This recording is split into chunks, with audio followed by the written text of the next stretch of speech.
Okie dokie, lots and lots and lots of tags lately, and next month there's going to be one every day. You betcha. Anyways, this is a 30 question tag that I got from a blog. You betcha. I altered the questions because they were made for you to write. They were writing prompts for a journal, so I've altered them a bit to be in the context of tag questions that you answer out loud and stuff. Anyways, how does your perfect day look? My perfect day, there's not a cloud in the sky. It is sunny. It is about 25 to 28 degrees Celsius. Not too warm, not too cool. Just right, okay? There is no wind whatsoever. It is your perfect day that way. And I am sitting out at the lake in an area that I'm alone. Okay, I have a cooler with me with refreshments, and lunch and dinner are in the cooler as well, ready to eat. You know, things like sandwiches and whatnot that are just ready to eat, and some snack food and whatnot, right? And I am just disconnected from the world. I am just sitting there from sunup to sundown. That is my perfect day, and nobody bothers me. And I am not. I don't get any text. The phone is turned off. There's no social media, no nothing. Right? That's the perfect day. What kind of work do you or did you like to do? Bracket job. My favorite job was being a line cook. It was a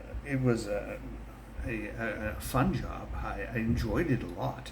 There was a lot of stress involved now and then, but it was really enjoyable at the same time. Sometimes you really had to hustle.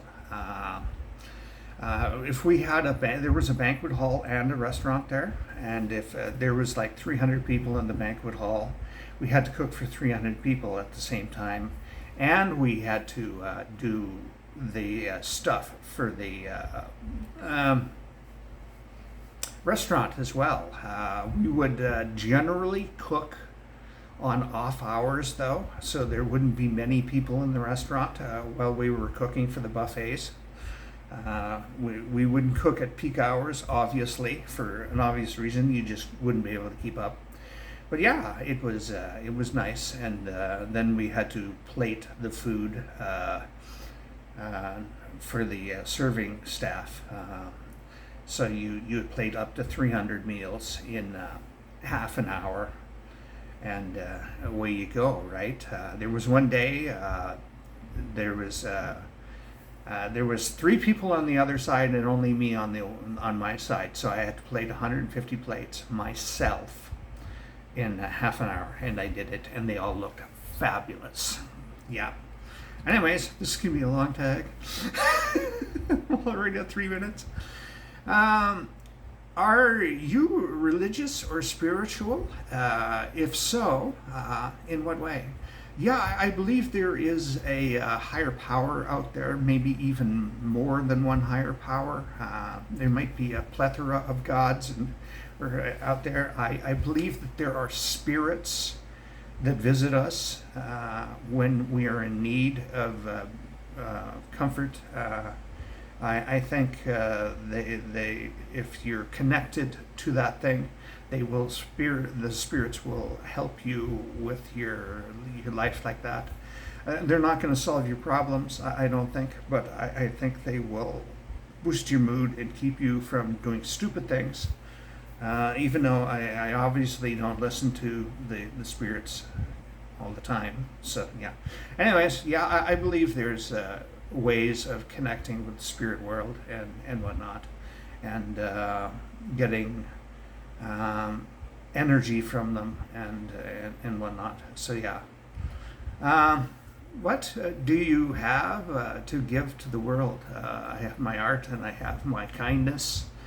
I don't do it a lot anymore, but I have in the past, and I try at least a couple of times a week to be very positive toward people. Make sure they know they're loved and they're accepted and they're part of a community and not just alone. They're valid people and whatnot. And make sure of that. So. What is your idea of a fun time? My idea of a fun time is my idea of a perfect day. Actually, a fun time would be being for coffee with my friends. That's my perfect fun time, and I've missed that for 2 weeks now, and it sucks. It's actually painful, but that's life. I can't help it. That's my idea of a fun time, being out for coffee with my friends. I don't need a lot of stimulation anymore. I don't need loud music and drinks anymore. I need to see my friends. What are you planning to do next weekend? That would be tomorrow. Would be next weekend. Would be the weekend. I'm planning to do literally nothing at all, and if it's nice out, I'm going to go sit outside, maybe walk to the park. But other than that, I'm not going to be doing anything, really. Just watching movies and playing on the computer. It's shit, normal, everyday stuff. What are you planning for the future? I don't have any plans for the future. I don't have any goals. I don't have any... but I don't have a bucket list. That's all gone from my life. That's all gone from my life. I'm never going to achieve any goals in my life other than just surviving. What historical figure would you like to become just like? Oh, shut up.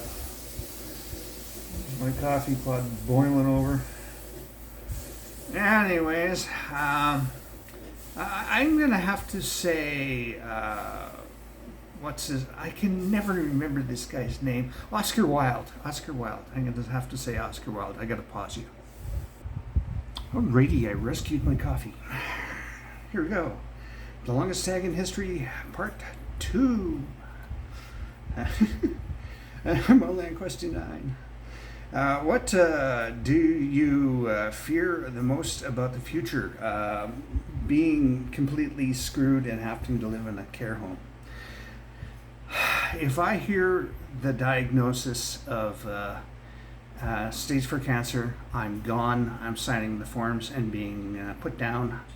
If they say dementia or Alzheimer's, I'm gone. I'm signing the form. I'm being put down. I am not going to live in that state. I've seen that firsthand, and I don't want that to happen to anyone. I don't. So... what song best describes you? I'm gonna have to say "Carry On, Wayward Son."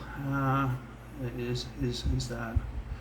But as I grow older, "Dust in the Wind," kind of as well by Kansas, is getting to be more appropriate. Because I'm ready to die. We'll just put it that way. I don't want to. I want to live for a long time yet, but I'm ready for it to happen. It's not a surprise to me, and it's not going to be a surprise to me. It's not going to be a sad thing to me. I'm not going to fear it. That's for sure. What would you have done differently regarding a missed opportunity? In brackets, a big one. Okay, my only big missed opportunity was not going to Africa after high school. It would have been the summer after high school, right? Or the fall after high school, that is. I would have been in a work term for 2 years in, I forget what country, but it's an African country anyways. And I would have been building schools, physically putting them together, Now, these aren't giant buildings. They're just small buildings made out of cindercrete blocks and stuff like that. I would have basically been a laborer putting schools together for 2 years. And for a nonprofit organization, and basically I would have just got my meals and the clothing allowance and a place to live. I wouldn't have come back with a bunch of money, but I think it would have been a life-changing opportunity that I missed. I'm trying not to yawn. I'm trying not to yawn. Tell us about a time you felt truly loved. My entire childhood, up until the point they got rid of my fucking cat. After that, I felt betrayed. I didn't feel unconditional love anymore. But before that, I felt absolute unconditional love. There was nothing but love that I felt coming from my parents and whatnot. Even when they punished me, I felt love. So, you know. But yeah, after they got rid of my cat, the trust was gone, and that sense of deep, meaningful love was just gone. I still felt loved, I still felt cared for, but it was not the same. Anyways, what characteristics do you like in a friend? All right, they gotta have a good sense of humor, which for me includes dark humor. They've got to be a decent human being. They've got to treat people like actual human beings and not like they're, serving staff like they're servants and stuff like that. They got to treat them like a human being. They got to treat everyone like a human being. They've got to be giving, a nice giving person. I am done with people that are just out there to consume your my time and my effort and not give me anything back at all ever, because I've had too many people like that in my life. They gotta be like, I don't care about anything else, but those three things have to be there, and they have to be there for me, like I'm gonna be there for them, and they have to be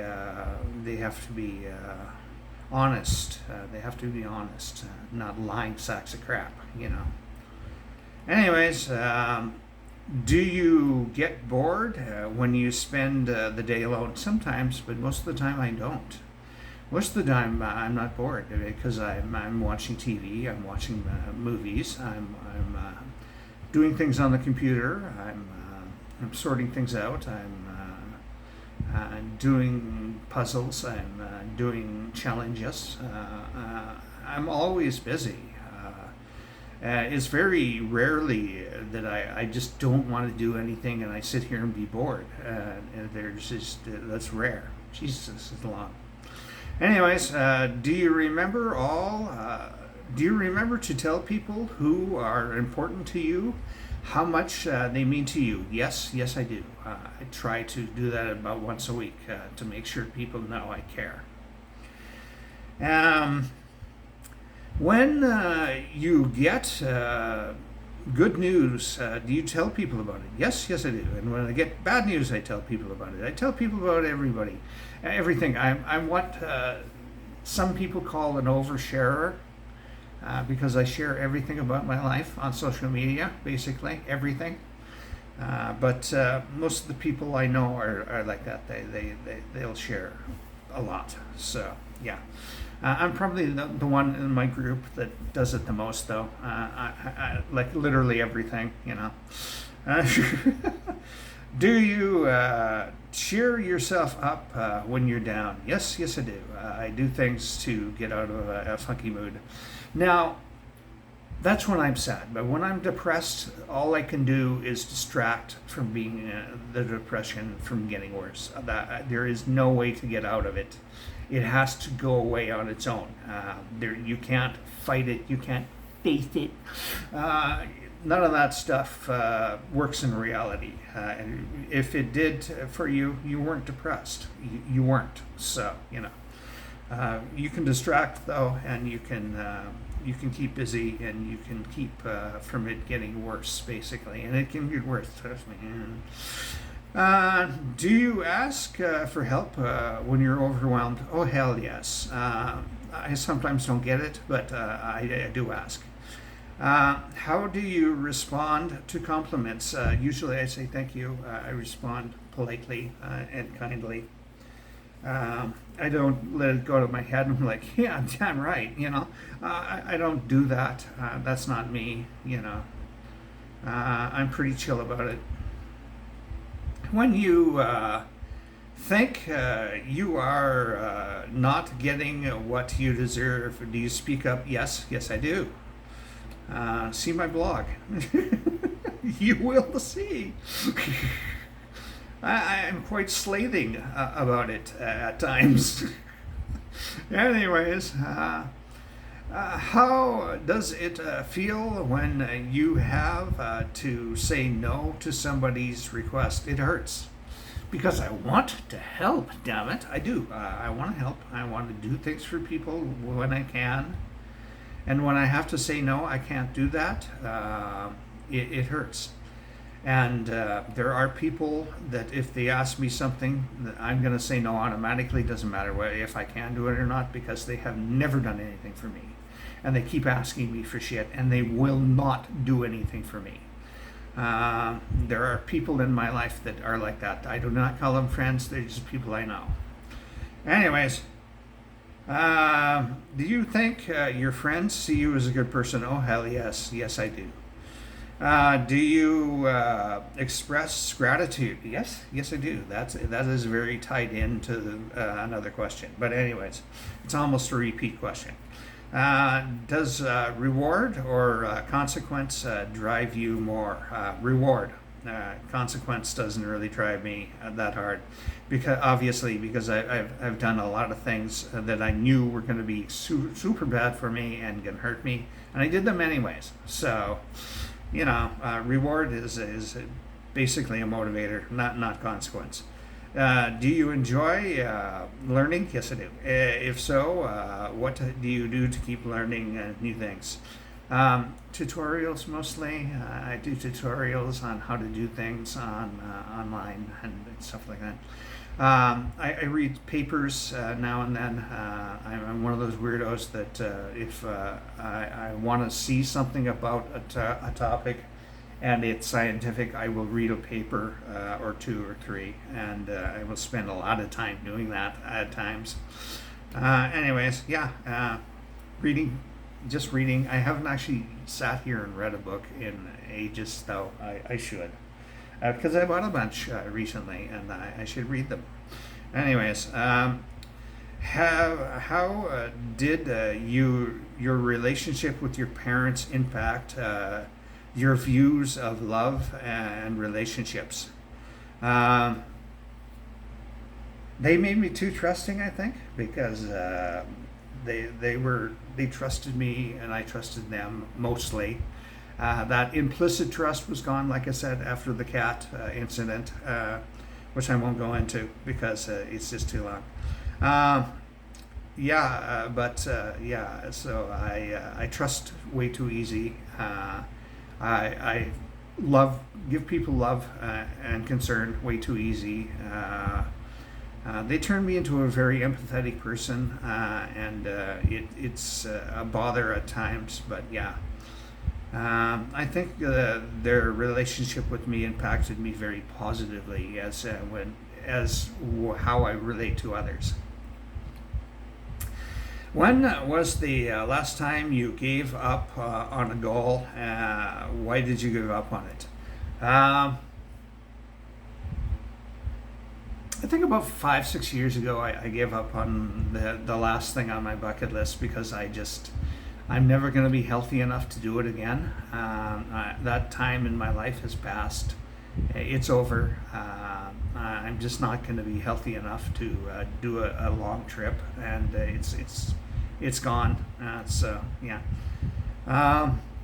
In the last year, how have you grown as a person? I don't think I have. I think I've stayed pretty much the same for at least 5 years. I don't think there has been any personal growth in that entire time. Other than I've made a concerted effort not to drink a lot anymore because I used to like to get really, really fucking drunk and whatnot. And I did fall off the wagon once.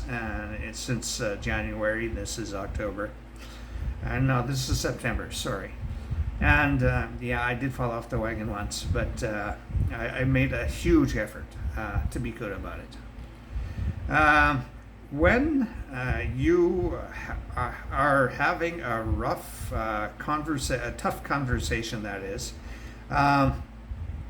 do you feel the need to change the topic or walk away? No, I don't.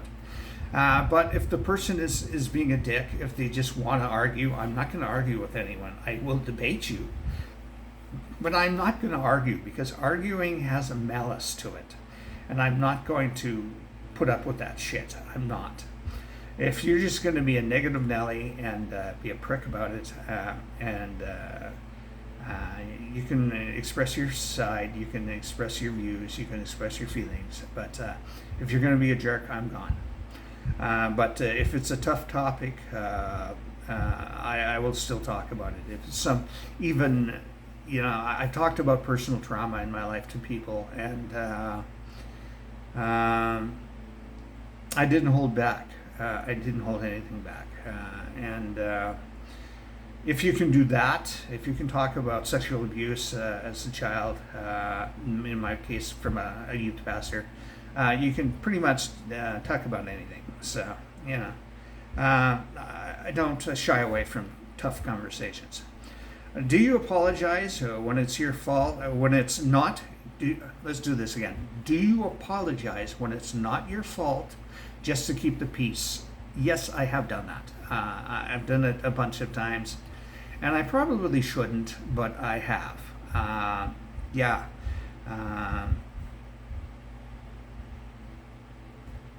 It lessens me as a person, I think, when I do it, but in their eyes or whatnot. But I have that thing in my head that happens. But yeah, I have apologized when it's not my fault. So just to keep the peace. I have done that many times. So not recently. I haven't had to for a long time. But anyways, that's it. That's all. Have a good one. Keep smiling, yo.